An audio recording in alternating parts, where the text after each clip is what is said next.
안녕하십니까. 갤라호른입니다. 애널리스트가 아닌 트레이더의 눈으로 시장을 바라보는 갤라호른은 투자자 여러분께 구체적인 매매 신호를 제공하기보다는 투자자들이 시장에 대한 이해와 통찰력을 갖는 데 도움을 드리고자 합니다. 따라서 이 보고서는 투자하는데 참고용으로만 활용해 주시기 바랍니다. 갤라호른은 지난번 유로 달러 통화상이 하락해 달러가 힘을 얻을 것으로 내다봤습니다. 하지만 예상과는 다르게 유로 달러는 미국 경제지표 결과에 힘입어 급등했으며 1.0대였던 유로 달러 통화상 가격은 현재 1.12를 상회하고 있습니다. 이로 인해 갤라호른 역시 큰 손실을 기록하고 있습니다. 가격에 모든 게 반영돼 있다고 차티스트들은 말합니다. 경제 상황과 같은 것들은 이미 가격에 반영돼 있기 때문에 가격 분석에 집중해도 충분하다는 것입니다. 하지만 시장 흐름을 뒤바꾼 것은 미 연준의 금리 결정, 경제지표와 같은 것이라는 것을 확인할 수 있었습니다. 기술적 분석에서는 경제지표가 어떤 결과를 내며 그에 따른 파장이 얼마나 될 것인지는 정확히 알 수 없기 때문입니다.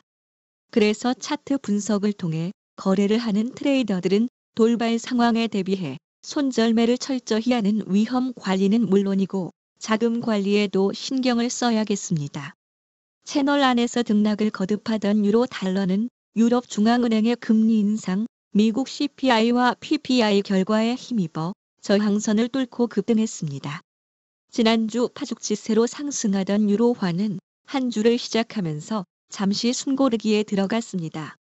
이것이 다음 상승을 위한 에너지를 축적하는 것인지 아니면 급등 이후에 따르는 조정의 시작인지 지켜볼 필요가 있겠습니다. 환율은 주식과는 달리 어느 한 방향으로 일방적으로 움직이는 경우가 별로 없습니다. 상승과 하락을 함께하는 경우가 많습니다. 환율은 주식의 가치를 보여주는 주가와는 달리 두 통화의 교환 가치를 나타내기 때문입니다. 주간 차트에서 유로화는 강하게 상승했는데 20일 이동 평균 선도 상승하는 모습을 보이고 있습니다. 이는 유로에 대해 긍정적이지만 저항대로 작용한 1.10대까지 조정을 받을 수 있음도 유념해야겠습니다. 또 이번 달 미 연준은 기준금리를 인상할 것이 유력한 만큼 이에 대한 대비도 필요하겠습니다. 따라서 유로 달러를 매수한다면 지금 추경 매수하기보다는 조정을 확인한 후 실행에 옮길 것을 말씀드립니다. 그동안 미 연준은 인플레이션을 잡기 위해 기준금리를 꾸준히 인상했습니다. 지난 6월에 오랜만에 기준금리를 동결했지만 제롬 파월 연방준비제도 의장은 긴축 정책이 끝난 게 아니며 금리 인상을 잠시 쉬어가는 것임을 분명히 했습니다. 하지만 지난주에 공개된 미국의 6월 소비자 물가지수 CPI는 전월 대비 0.2%, 전년 대비 3.0% 상승하며 시장의 기대치를 밑돌았습니다. 3.0% 상승은 2년 만에 최저치를 기록한 것이었습니다. 시장에서는 인플레이션이 잡혔다고 보고 미 연준도 긴축 기조를 완화할 것이라 기대하며 달러를 매도했습니다. 그 결과 달러는 급락했으며 상대적으로 유로는 1.12대로 치솟았습니다. 달러의 가치를 보여주는 달러 인덱스 역시 99.888로 100 이하로 밀리는 등 15개월 만에 최저치로 내려갔습니다. 시장에서는 미 연준이 금리 인상을 멈출 것으로 기대하고 있으며 더 나아가 내년부터는 금리를 낮출 수도 있다고 내다보기도 합니다. 이는 안전 자산인 달러가 약세에 들어설 것임을 의미합니다. 시장 전문가들은 미국 경제의 연착륙을 기대하는 모습입니다. 미 시카고 상업거래소의 패드워치에 따르면 시장은 이번 달 공개시장위원회 정례회의에서 금리를 0.25% 올리겠지만 그 다음부터는 금리 인상을 멈출 것으로 내다보고 있습니다. 미 경제지 월스트리트 저널은 현지 시간으로 지난 15일 시장 전문가들이 다시 경기 침체 위험을 낮추고 있다고 보도했습니다.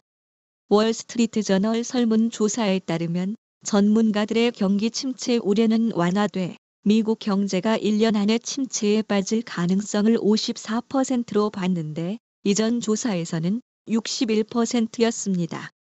연준의 긴축 정책이 물가 상승을 잡았지만 경제를 크게 위축시키진 않았다는 분석입니다. 연준이 선호하는 물가 지표인 개인 소비 지출, 근원 물가 지수 역시 지난해 3월 5.4%에서 올해 5월에는 4.6%로 떨어졌는데 올해 4, 4분기에는 3.7%까지 낮아질 것으로 시장 전문가들은 내다보고 있습니다. 여전히 연준 목표치 2%에 비해 크게 높지만 인플레이션이 둔화됐음을 확인할 수 있는 수준입니다. 물가 상승세가 크게 둔화됨에 따라 연준이 이번 달을 마지막으로 금리를 더 이상 올리지 않을 것이란 기대가 높아지고 있습니다.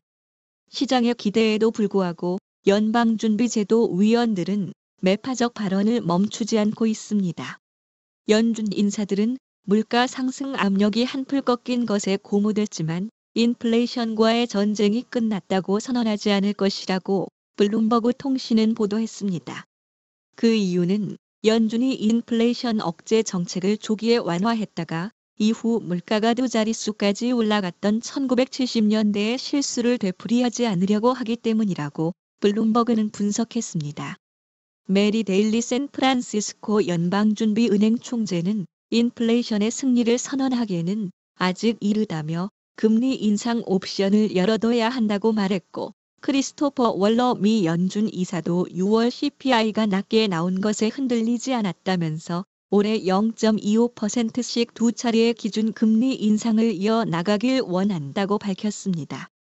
월러 이사는 지난 13일 뉴욕대 머니마케티어 행사에서 인플레이션이 2021년 여름 심각하게 악화하기 전에 짧게 둔화한 적이 있었다면서 따라서 이 같은 개선이 지속돼야만 인플레이션이 둔화하고 있다고 확신할 수 있다고 말했습니다.